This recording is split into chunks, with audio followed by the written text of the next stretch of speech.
and we will proceed to the last speaker of the session, Dr. Sruthi AREPALLI from the United States. I would like to first thank her very much for keeping up for the whole session. She's sick today, but we wanted to keep the order of presenters, so thank you very much. The topic of her presentation is retinal toxicity of anti-cancer agents. Thank you. And thank you to the organizers for having me. So today I was going to talk a little bit about something we often see in retina and uveitis clinic and can be difficult to diagnose, but also to manage with our oncology folks for these patients. How do I move forward? How can I move the slide forward? Oh, it's going? Oh, it's just, okay. These are my financial disclosures. Okay, so in terms of background, there are several different types of anti-cancer drugs that we have available to us. For the purposes of this talk, I'm going to focus on three main classes, the newer agents and the ones that are giving us very nice outcomes, especially for our metastatic melanoma patients. So there's three main classes. There's the small molecule inhibitors, so those that work along the BRAF and MEK pathway. There are biologics, so checkpoint inhibitors and tyrosine kinase inhibitors. And then there's hormonal therapy like tamoxifen. All of these can present with various types of uveitis and retinal findings. So first I'll start with the MAPK signaling pathway. So from medical school and internal medicine, we all remember that there are several proteins within this cascade, and they all act upon the following subsequent phosphorylated protein to allow cells to do several different things: growth, differentiation, migration, but then also things like inflammation, angiogenesis, and apoptosis. And when these things go out of whack, that's when we start to see cancer. Now, the two most common mutations within this pathway are between the RAS and the BRAF portion, and those comprise about 70% of mutations. So you can see how here, if we work on a BRAF inhibitor or a MEK inhibitor, which are downstream of the majority of these mutations, they can yield the most favorable results for our patients. So I'll first start talking about the BRAF class. The BRAF inhibitors can be combined with MEK inhibitors, and they can become more potent, but the side effect of this is that you can also have more retinal toxicity. So for BRAF inhibitors, they're most commonly used for unresectable malignant melanoma, and in clinical trials, the most common ocular side effects were uveitis, but the majority of these were treated with topical steroids, and they were allowed to continue on the drug. Now, MEK inhibitors are a little bit different. So when we remember back to that pathway, MEK is a little bit farther down on that cascade, and inhibition at this level can cause more ocular toxicity signs. So initially, trials for these drugs were stopped because patients were developing retinal vein occlusions at a very high frequency. But the toxicity that I want to talk about today is something called a self-limited serous neurosensory detachment, or NSD, which is pathognomonic for a MEK inhibitor-associated retinopathy. The reason I want to bring this up is that most patients who are on a MEK inhibitor will develop this at some point, and when they come to the retina clinic, there's a question of, is this central serous chorioretinopathy or something else? So we'll walk through these photos here to see how we can differentiate. Initially, when you see the patient, they'll usually have these yellow or orange collections within the fundus. Usually they're within the fovea or the macula. When you get a scan through this lesion, you'll see two things. You'll see subretinal fluid, but often you'll also see a small rim of fluid above that between the ellipsoid zone and interdigitation zone, which is somewhat characteristic for this. The other things that you can notice is that the outer segments are thickened, and the choroid is usually not thick. The reason that I bring this up is that it's helpful to differentiate that from something like central serous chorioretinopathy, where you would expect that the choroid would be thicker. And you also see in these patients that almost 90 to 100% of them will develop this at some point when they're on the medication, usually early, and it self-resolves. And as it goes away, their ellipsoid zone stays intact. That's also less common in CSR as well, so that differentiates them. Excuse me. The other things that we can think about are something called paraneoplastic vitelliform maculopathy. The reason that you don't think that this disease is that it usually has multiple PEDs within the macula and the fovea, which is different. You can also think about something like B-dump, but you would usually have pigmentation within the choroid that would differentiate this disease from MEK inhibitor disease. MEK inhibitors are also guilty of causing other retinal vascular changes, so they can cause a breakdown in the blood-brain barrier, and it's hypothesized that they can lead to an increased risk of retinal vasculitis and cotton wool spots, although admittedly much more rare than the MEK-associated retinopathy we talked about earlier. Quickly, I'm going to talk about checkpoint inhibitors. These are huge for the treatment of oncology disorders. They've really changed the lifespan of our patients, and as we've put patients on them, we've started to see some of the long-term side effects of this. And I use long-term somewhat freely, but these patients who used to live 3 to 4 months are now living over 2 years. And so while they're on these medications, we start to see the sequelae of the medication. So again, to review from medical school, we have T cells. They present to an antigen-presenting cell. They have various channels on them that activate each other. They use CD28 to upregulate antigen-presenting cells, but they also use CTLA4 to downregulate. And so that's our body's own trick to prevent autoimmunity diseases. What cancer does is it comes in and hijacks that pathway and uses CTLA4, and therefore kind of surpasses through antigen-presenting cells in our immune system.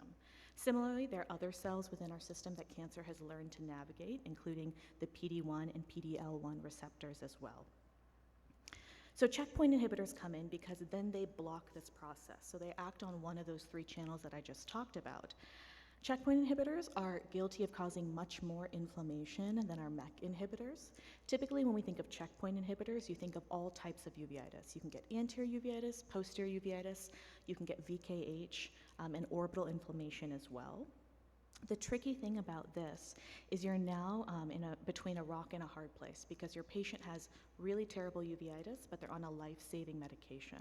And usually it requires a conversation with the oncologist to use oral steroids and local steroids, but to keep them on this medication for as long as possible. Tyrosine kinase inhibitors are also a type of biologic. They cause less inflammation than checkpoint. Checkpoint is the most common, but they can cause a wide range of findings as well. And then interferon alpha also can cause some retinal vasculitis changes that we can see, but it's much more rare. In terms of hormonal therapy, we have tamoxifen. This is more of an old school drug, but we're always taught to think about this when we see bilateral superficial crystalline deposits. And they can cause a pathology that looks similar to MacTel. So I always talk about this one as well. So in terms of management, we've talked about this already, but if it's mild, we can use corticosteroids. There's no need to alter their medication regimen. But if it's getting worse, you have to talk to the oncologist about, is this truly life-saving? Is this the only option we have? And how can we provide more coverage for the inflammation? And to end, I'm going to end with a case that I saw that taught me the importance of maintaining a very wide differential. Checkpoint inhibitors are really interesting. It's really fun to claim that everything is related to checkpoint inhibitor inflammation or any kind of these cancer drugs, and they should always be on the differential, but this patient taught me a lot. So this is an 82-year-old male who comes in. He has decreased vision in the right eye for the past 2 to 3 months. His left eye is LP to NLP from a remote trauma. He has a history of metastatic cutaneous melanoma, and he's been on a checkpoint inhibitor for 3 months, so he's checking all the boxes. He comes in to see me. His vision in the left eye is poor. In the right eye, it's 20/60. He's got a PCIOL with debris. And when you look in, it does look like he has inflammation here. You see deposits behind the lens and inflammatory deposits as well. And when you look in the back, you see that he has dense vitritis. And so all of us are thinking at this point, this is likely checkpoint inhibitor related toxicity. The problem is he's monocular, so how are we going to treat him? And this is life extending, so what are we going to do for him? These are his fluoresceins and ICG, which show minimal leakage. And his left eye, again, from trauma. So initially we started him on topical steroids. He improved, we talked to the oncologist, and we continued on our way. This is what he looks like when he comes back a month later. So when I see him at this point, alarm bells start going off because instead of inflammatory cells, he has quite a bit of pigment deposition on the lens and behind the lens. And so you start thinking if there's something else that could be masquerading, even though we have this really appealing diagnosis of checkpoint inhibitor uveitis. So we follow him. He continues to develop these pigmented collections within the AC and the vitreous. Because he's monocular, we didn't want to intervene initially, so we treated with topical steroids, but because it kept getting worse, we did a diagnostic vitrectomy eventually because we weren't sure if we were missing an infection or something else atypical. The cells come back with metastatic melanoma to the vitreous. And so for this patient in particular, the teaching points and the learning points is that while we learn about all of these new drugs and we learn about all of the sequelae that they can cause in the eye, including multiple types of uveitis, I always urge us to think about what else could be presenting, even in a situation that seems like it's a slam dunk, like in this patient, metastatic melanoma. And that's all. Thank you for your attention. Thank you very much for this important overview. It appears to be, it's always beneficial for ophthalmologists to learn from oncology. If you just think about how much the field benefited from anti-VEGF. And along this line, TKIs, right, are in development for neovascular disease, Yes. right, which would mean that what you just presented on side effects on systemic treatment for cancer could become in the future Yes. as an ophthalmic side effect for an ophthalmic treatment. So is that something we need to anticipate? I think always. So anytime a new drug comes to market, I think we're always a little bit surprised about the inflammatory profile. And so I think for TKIs, it'll be no exception and something we have to pay attention to, especially in the clinical trials. Okay, so let's be prepared for side effects of these TKIs. Can I ask one question? Nice talk. So on those MEK inhibitors, you showed CSR like pathology on OCT. At least on some of the cases which you shared, the OCT, I didn't see any choriocapillaris compression or pachyvessels. Did you Yes. do fluorescein or ICG on those patients? Did you see anything in the choroid? So I agree. Typically, there isn't choroidal thickening. The point is in the literature before, some people had initially started calling this CSR-like retinopathy, but there's distinct differences, so that's what I was trying to show.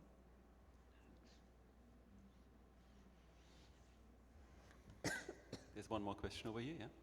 A very nice talk, and I know you didn't cover it, but we have a lot of our patients on anastrozole and letrozole for carcinoma breast. Some of them do come with CME and inflammation. How do you handle those?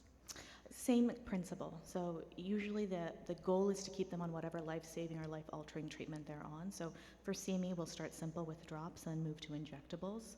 And then you can do short-term courses of oral steroids. It's not ideal, but if it means that they can stay on the medication, that's what we'll do next.